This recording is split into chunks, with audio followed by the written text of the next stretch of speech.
Cut your finger. It's all because you don't understand the basic logic of Chinese knife work. Slices, threads, chunks, cubes, and mince. I will cover everything in one video. First, let's talk about why we cut ingredients before cooking. Even seasoning, consistent cooking, and less gas waste. Two textures. One dish delivers both crispy and tender best at once. Finally, it's just easy to eat. Let's start with knives. The Chinese cleaver is the best all-in-one tool for home cooking. The front is for slicing vegetables. The rear section of the blade is for chopping ribs. I've seen so many people grip only a tiny section of the handle. The knife wobbles non-stop, hard to control, and you could easily cut your fingers if you put your index finger on the span. It gets exhausting fast. The correct method: use a pitch grip. Don't hold the knife like a hammer.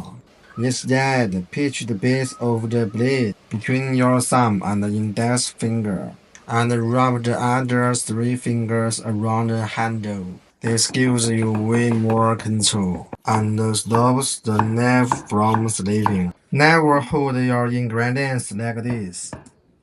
Safe hand technique. Curl all your fingers inward. Press the blade with the second knuckle of your middle finger, and slide your hand back slightly after every cut.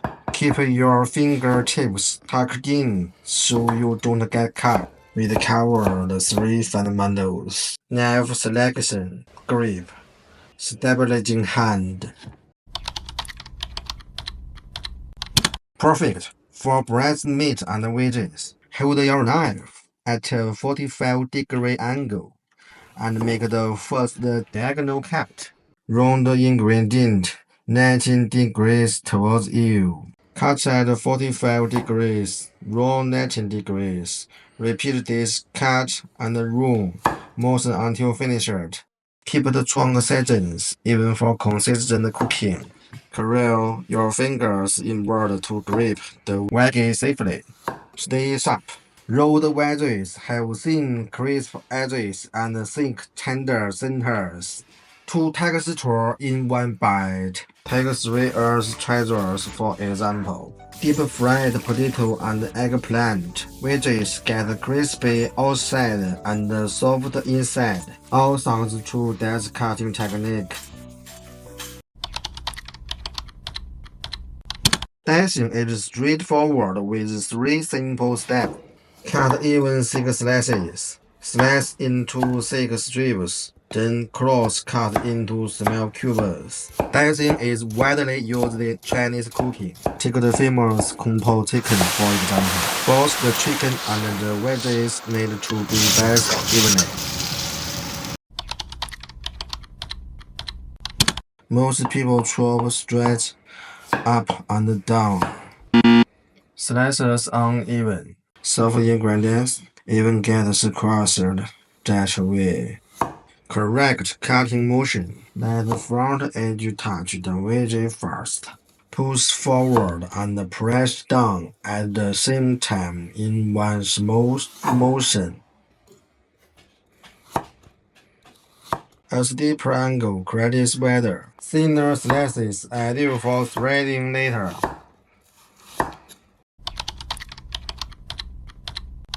Diamond slices are easy to make.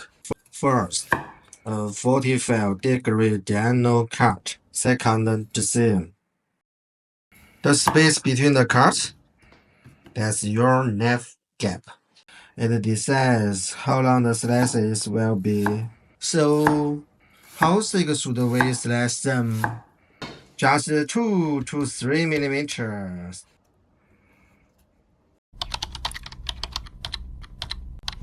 Take a potato, for example, it rolls easily. Start by slicing a thin flat base so it sits steady on the cutting board.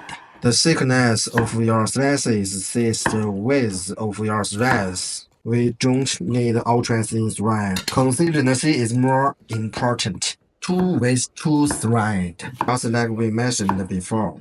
Straight up and down cut. Push cut method. Push cut best for beginners. Easier to control. Just a little slower. Once you are comfortable, just try the straight up and down cut. Quick tip. Potatoes are full of starch. Rinse threads in cold water right away to stop them from turning brown.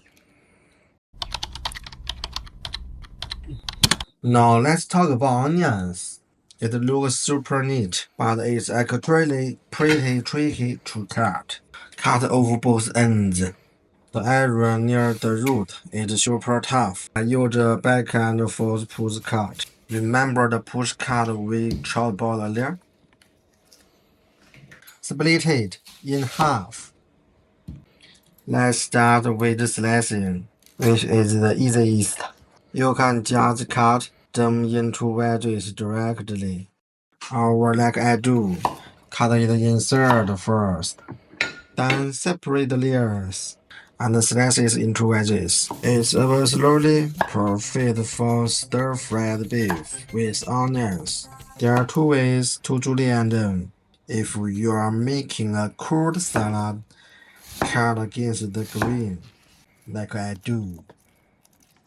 It breaks the fibers easily, so it absorbs the dressing perfectly and is super tender. But if you are stir-frying, cut with the grain. It holds its super better in the hot pan and gives that nice crispy texture. Let's take a look at the difference between these 2 cuts. See, it doesn't break easily, right? Once you have enough strips, mincing is super easy. Just push them together and chop straight down. So, how should we cut cabbage? Let's take a look. The standard restaurant method is to have cabbage. Remove the tough core. Don't do this. It's easy to cut your fingers. Always use the rear part of the blade. It gives you better control and makes it much safer. And slice into strips. Great for mass cooking. Not ideal for home kitchens. The thick cabbage core cooks much slower and tastes bitter, while tender leaves overcook quickly. Home cooker hack. Tear cabbage by hand. Discard tough cores and stir-fry only chopped leaves, if you don't want to waste the core. Slice them thin on angle for sweet and sour cabbage. Vinegar balances their bitter taste. Whether it's regular green cabbage, round cabbage, or Chinese flat cabbage, the cutting method is exactly the same. Now let's talk about broccoli. To cut it without making a mess, we need a little trick. Don't chop whole cauliflower heads. It creates messy crumbs. Look at all these crumbs. Cut off individual florets by only slashing their stems. Then tear apart by hand for clean, intact pieces. Lastly, let's talk about ginger and garlic. Ginger has tough, thick fibers, so use the push cut method we covered earlier for slices and slices. Straight cuts work better for minced ginger. Garlic is crisp. Use straight up and down cuts for clean slices. Today we covered all essential basic knife cuts for common Chinese cooking ingredients: chunks, cubes, slices, threads, and nails. Nearly everyone struggles at first. Take your time and follow this rhythm. Cooking is just like driving. Consistent practice makes perfect.